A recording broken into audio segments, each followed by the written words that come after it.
সাবরুম শহরে বিগত এক সপ্তাহ ধরে সরকারি ন্যায্য মূল্যের দোকানগুলিতে সার্ভারের সমস্যা চলছিল।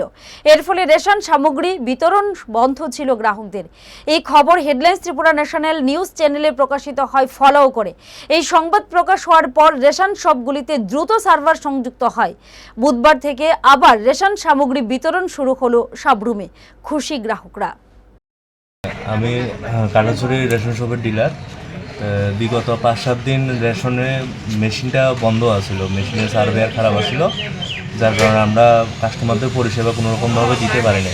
হেডলাইন্স ত্রিপুরাকে অসংখ্য ধন্যবাদ, তাদের এই উদ্যোগের কারণে আমরা মেশিনটা আবার পুনরায় ঠিক হলো, যার কারণে আমরা এখন কাস্টমারদের পরিষেবা দিতে পারছি। Sabroom AP shop number 3 dealer সনলদে।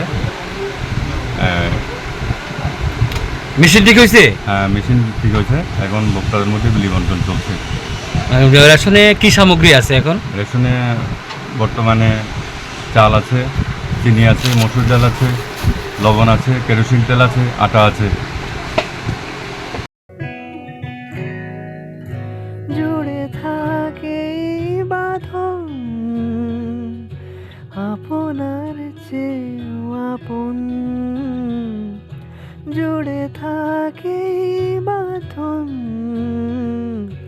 আপনার চেয়েও আপন।